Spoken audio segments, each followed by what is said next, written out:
the Canadian Armed Forces were busier than at any time since the Korean War. Busier abroad, defending tens of thousands of East Timorese and Kosovar citizens from threats to peace, stability, and basic human values.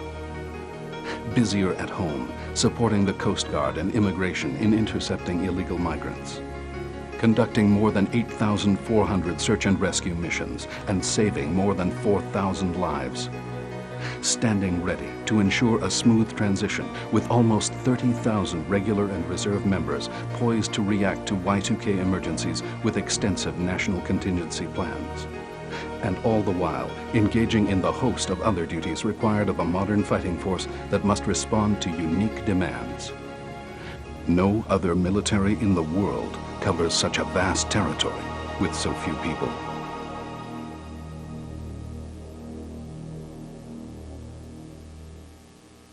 People is the name of the game.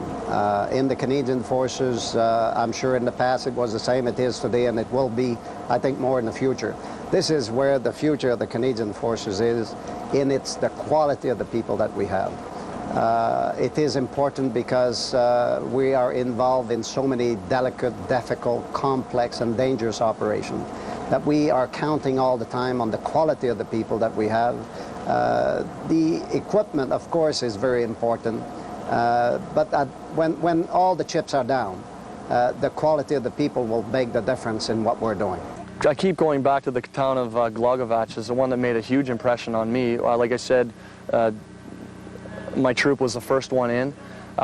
As we're rolling up the street, basically it's barren, but by the time we get to the town square, there was 2,000, 3,000, 4,000 people standing there throwing flags, showered us with flowers, and a lot of the guys said that, you know, now they know what the guys must have felt like when they liberated Holland, obviously on a much smaller scale, but at the same time it was a really good feeling. Every time I go to work, it's different. The people you get to meet and work with are exceptional, outstanding people, and just the life, going to sea, it's exciting. You go to different countries and see different people and get involved in things which are normally bigger than yourself. It's nice to do exercises in Wainwright when you're back in Canada, but to be here and doing the real thing, using a vehicle that's been on its first operational deployment, showing the world what it can do, all these things come into play in addition to having neat taskings. So our state of mind for the first 2 weeks, even though we were extremely busy, was still very good. And now that you know, we've gotten here, got a rest, got a shower, you know, guys are back up to speed again. They're feeling fresh, and they're feeling really good about what they're doing. People, dedicated, committed, enthusiastic. The kind of people who ensure that Canada has the forces it needs. People who reflect the broad diversity and strengths of the nation, from our values to our skills and capabilities to the experience and Canadian perspective we bring to peace operations. Strengths that we take pride in as a nation. In order to continue attracting and retaining high-caliber personnel within the Canadian Forces, important changes have been made and are still underway in improving pay and benefits, housing, equipment, and the overall quality of life of members and their families. My role is to make sure that the men and women of the Canadian Forces are ready to take on the task that is given to us by our country. And it may sound simple, but actually I've got to make sure that the Canadian Forces have the leadership, have the people, have the training, have the equipment that is necessary to really accomplish those tasks. The quality of life issues that affect me the most are what SCONVA did for us is enabling us who went on maternity leaves to get full severance when we get out of the military. Things have improved tremendously over the 24 years I've been in. We went from having basic stuff to getting a lot of technical equipment. Our new vehicles are the proof that we're heading towards the technology years, and we still have a lot of equipment to get. We're talking about night visions equipment and a lot of technical equipment, but we're definitely heading in the right direction, and our needs are being addressed. And hopefully we'll get the equipment we need sooner than later. I myself fly in a 20-year-old airplane that requires a lot of maintenance because of the increased tempo of operations. I have colleagues who are flying on 35-year-old helicopters and experiencing the same problems. If we want to put our people in the forefront and show concern for them, I think we should address the issue of the equipment they operate. The first 2 years of my common life with my husband, he needed to go away for 15 months on 24, so he was called to be deployed, much more in a short period. So it's quite challenging in a personal life to try to establish intimacy and routine. The past decade has been challenging and difficult. The operational tempo, demands, and stresses on the Canadian Forces will likely continue to be a fact of military life in the years ahead. However, the Government of Canada has made a clear commitment to ensuring that the Canadian Forces will have what it needs to do its job. A significant step forward has come in Budget 2000, increasing defense spending by $1.7 billion over the next 3 years. Coupled with improvements to quality of life and the ongoing implementation of more than 300 major reforms on everything from leadership development to military justice to being more open with Canadians, the Canadian Forces now have a much stronger foundation on which to build for the future. Perhaps nothing will be as important to creating that future as effective and decisive leadership. We just cannot say that in the Canadian Forces you can be a leader and sometimes be a manager. We are a leader at all time, and we have to manage very large amount of resources, but the quality that we want of the people in the Canadian Forces are very solid leadership, and that's how we can accomplish our task. And I'm not talking of leadership at my level only. I'm talking about the corporal, the master seaman, and everyone in between me and them, and it has to be very solid. The characteristics to me that are required to be a good leader, first of all, are vision. Second of all, credibility, integrity, and a great amount of passion. A passion for the job you have to do. And lastly, the ability to grow and to learn and to develop. I think personal value and personal integrity plays a very important part in a leader. It allows the leader to understand what is important, what is not, to discern what is good, what is bad, and to help the leader make decisions very quickly. The company that's here is part of 3rd Battalion Royal 22e Régiment from Valcartier. They have been involved in the last year in two different exercises involving the joint operations, including air assets and landing assets. They have conducted extensive training in Canada before deploying here, some training in Australia, and also environmental specific training in the Jungle Warfare Training Center in Australia. So the Canadians are ready to take on the mission. Now, to maintain the capability as we get into these new missions, especially when they're far-reaching, we have to depend on not only the regular force component of the Canadian Forces, but also the reserve force to sustain that capability in theater. The reserves are absolutely and totally integrated into the Canadian Forces. They're very much part of the total force, and we depend on them to help us sustain this high tempo of operations in which we've found ourselves for the last several months. Modern operations are becoming more complex and demanding, as Canadian airmen amply demonstrated in the course of 678 combat missions over former Yugoslav territory during the crisis in Kosovo. And at the same time, in the manning and preparation of reception facilities in Canada for thousands of refugees at its height. As recent events in East Timor and a dozen other world hotspots have clearly reminded us, threats to peace, security, and fundamental human rights remain all too common. Canadians continue to take pride in our contributions abroad and remain committed to playing an active role in the world. The new realities of modern military operations, however, require nothing less than a significant transformation of the Canadian Forces. Tough choices will have to be made on how best to ensure Canada has the defense capabilities it needs to continue to make a difference to the people most in need in times of crisis, conflict, and war.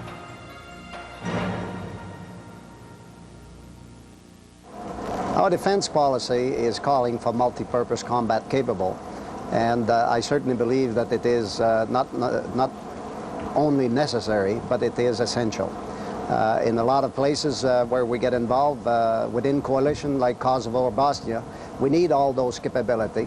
And at the same time, we need not only combat capable force, but very efficient, very capable force that can do the complete spectrum of fighting flood and ice storm in our country, and helping people in Turkey after an earthquake, or in East Timor where the whole country has been devastated. And we have to be able to do the complete thing, but first and above all, we've got to have multi-purpose combat capable forces that can do the whole spectrum of operation that our country can ask us to do. When you see something burning in our country, it's one house or a few houses. When you're talking about a country being burnt, it's something that's impossible to imagine. I think absolutely Canada should be involved in operations such as the Gulf War and East Timor. We're a world leader when it comes to peacekeeping and that sort of thing around the world. Our government has committed to and articulated a very clear human security agenda, which has really changed the way we do business in the Canadian Forces over the last several years.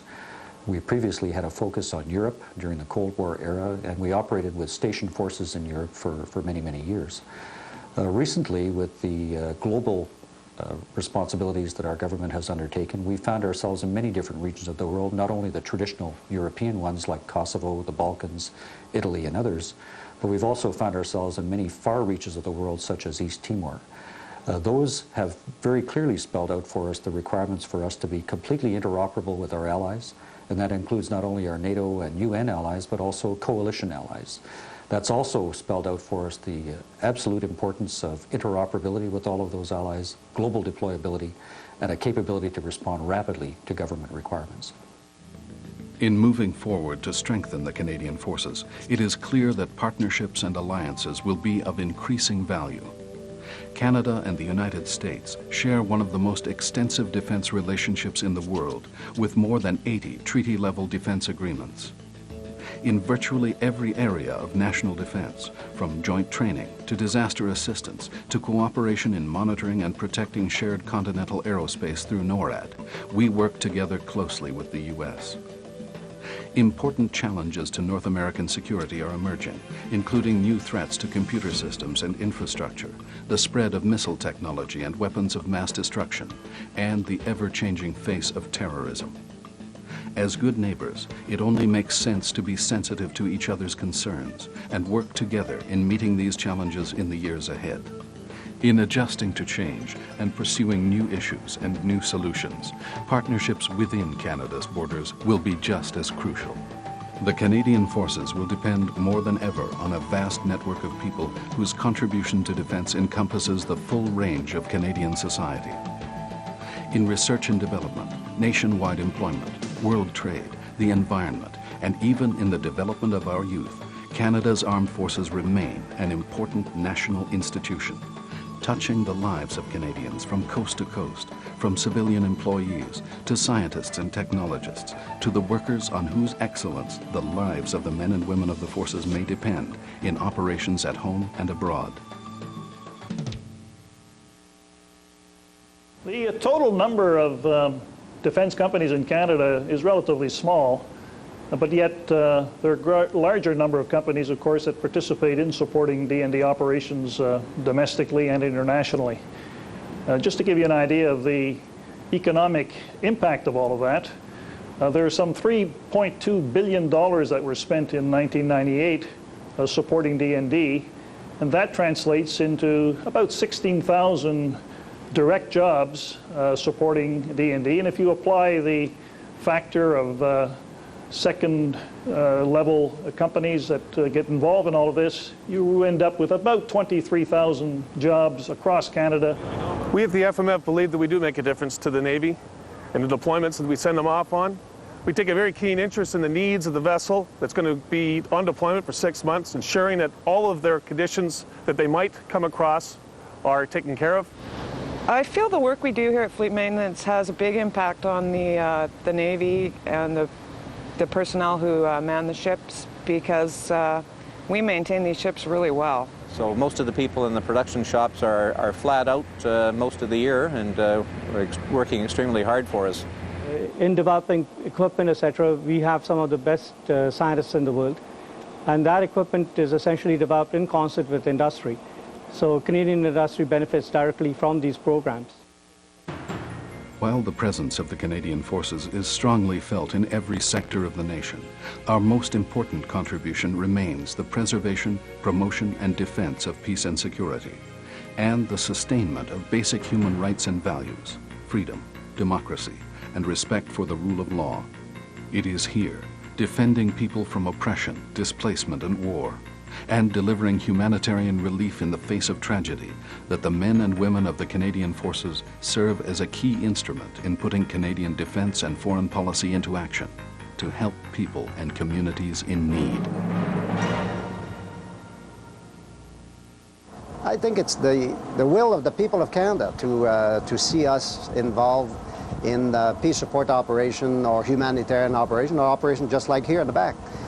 Since 1948, Canada has been very proud of its troop involved in peace support operation and at the same time in war. But I think that's what Canadians associate the most with peace support operation.